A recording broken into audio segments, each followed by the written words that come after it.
Hey, church family, we want to just reach out and touch base with you regarding the recent statements of Governor Abbott and our county judge regarding these mask mandates that have been lifted in our state and county.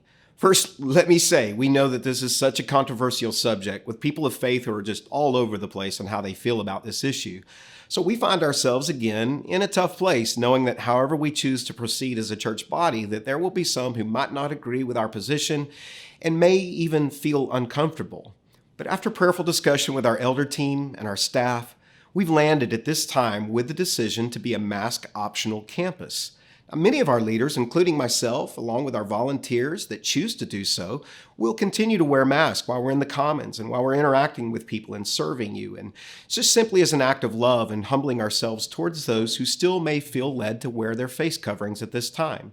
The Apostle Paul wrote to the church, in 1 Corinthians, he wrote, "Even though I'm a free man with no master, I've become a slave to all people to bring many people to Christ." And we recognize this, that God has given us freedom in many of these matters and that there are varying strong opinions.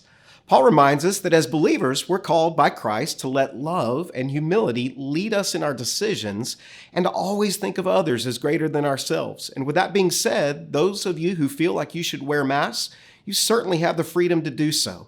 And those of you who choose not to wear masks, you're free also in this choice. There's freedom both of these ways here. Our chief request is that we show love and respect to everyone within the body, regardless of their view concerning this issue, and that we resolve not to let this issue divide us as a church. Now, here are some things that will continue. We will continue to register at the doors so that we can properly inform you of any possible exposure to COVID-19.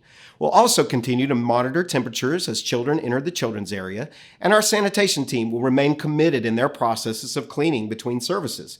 We'll continue to do our best to allow for social distancing where we can, and we ask that you do the same. We'll also continue to offer mask and hand sanitizer for you in the commons. Please be aware that there's ample opportunity for social distancing available in the 8 a.m. service. The other two later services have started filling up again as people are making their way back to the in-person worship there.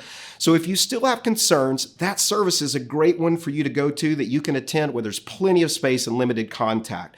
We have an online experience as well, and we want you to be sure that you know that in that online experience, there's opportunities for you to connect with other believers through our online campus and by connecting to our new online campus pastor, Will Welch.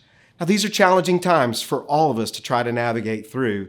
We want you to know that we love you, and let's keep loving and respecting each other. Let's love our community by serving them and meeting needs, and let's all of us do our best to maintain and protect the unity of our church as the body of Christ as we seek to effectively reach out with the hope of the gospel to our community and to our world.